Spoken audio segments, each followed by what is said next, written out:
Let's settle another age-old debate. What is better, free weights or machines? Most people's answer is free weights. The free weight exercises allegedly perform better for all things. And in the age of Instagram and TikTok clips, the more free the exercise, the more functional it becomes. And yes, I put those two words in quotes for a reason. Let's get straight to it.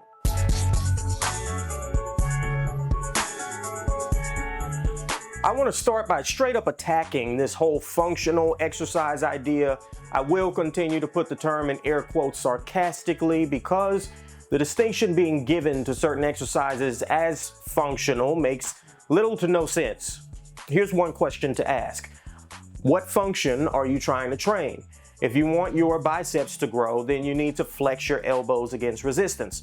Put more simply, to grow your biceps, you need to do curls or some type of pulling motion.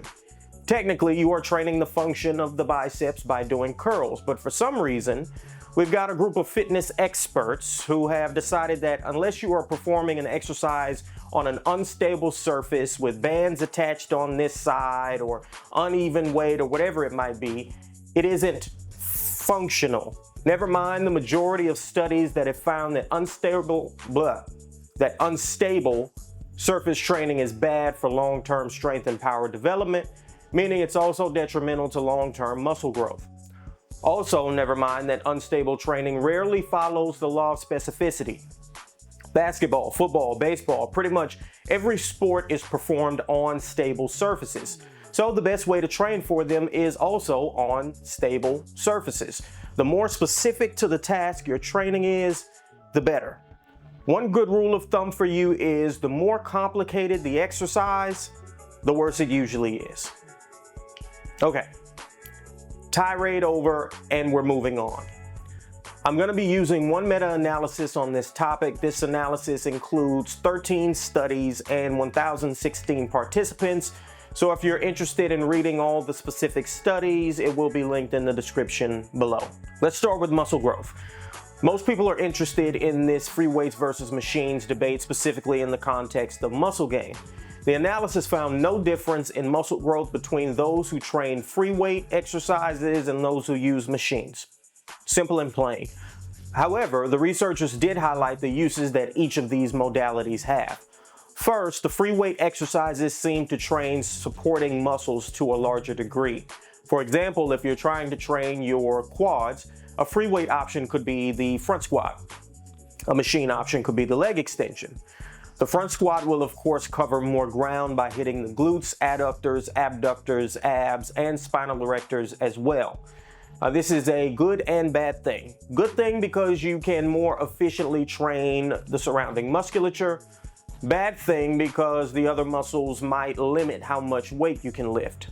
Your ability to hold the bar will likely limit the amount of weight you can lift and therefore limit how well you can load your quads when doing a front squat. Whereas the leg extension has no such limit, allowing the lifter to load the quads with as much weight as the muscle can handle. The researchers found that lifters were able to train near failure or total failure with much more regularity with machines than they were with free weights. And this makes sense as well. Failing on the squat carries with it all kinds of potential problems, injuries, just all kinds of bad things can happen if you fail a squat, while failing on the leg extension is no big deal. Strength gain. Now this will seem pretty obvious if you're familiar with the principle of specific adaptations to imposed demands or the law of specificity. It's early in the morning, I'm really struggling big time. Or the law of specificity that I mentioned earlier. The majority of the research reflected that doing free weight exercises led to significant improvements in free weight exercise strength. Machine training led to significant improvements in machine training strength. Seems like common sense, but what about carryover from free weight to machine exercises and vice versa? Well, it seems based on the literature that free weights have better carryover to machines than the other way around. The researchers speculate that free weights involve more degrees of freedom compared to machines, therefore the transfer from free weight to machine can be classified as a transition from the most complex task to the least complex task, which could potentially be an easier transfer compared to the other way around. I think this logic makes total sense, but it is kind of speculative, so just keep that in mind. The reason the law of specificity applies across the board is because of one of the two key components to strength, the nervous system adaptation. When performing an exercise, the nervous system smartens up in a way and learns to more efficiently perform said exercise, leading to you lifting more weights. And this is one of the key reasons you can end up with someone who can deadlift a ton but can't bench press all that much. The individual has probably done more deadlifting than bench pressing because they probably like deadlifting more. The only thing with strong transference from exercise to exercise and from task to task is muscle size. Muscle size being the second key component to strength. If doing leg extensions makes your quads larger, then that will therefore help you squat more. So in that way, machine training will help with your free weight training strength.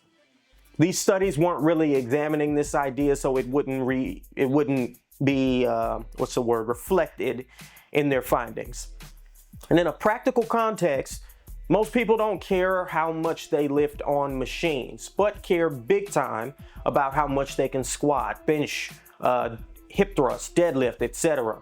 If you're one of those people, make the exercise itself the key component of your training and add exercises that will help increase the size of the involved muscles, machines included. And finally, let's talk about athletic performance. Power and jumping performance saw similar improvements when athletes used free weights or machines. The studies included did point to free weights being slightly better. Now, we don't have an exact reason for this. The researchers speculated it was because athletic tasks are more similar to free weight exercises. They're both, Jesus Christ, I'm struggling. They are both more free tasks. So if you're interested in getting better at your respective sport, you may want to lean toward free weight exercises over machines. However, much like strength, athletic performance improves when muscle mass goes up and body fat percentage goes down, within reasonable boundaries, of course. The ultimate point here is you should reverse engineer your exercise selection from your goal. But in just about every case, a mixture of both machines and free weights is most appropriate. And that's all I got to say about that. Thank you for listening. I'm Coach Ty with Muscle Wiki. Please like, comment, subscribe, and share if you found this helpful. I will see you with the next one. Deuces.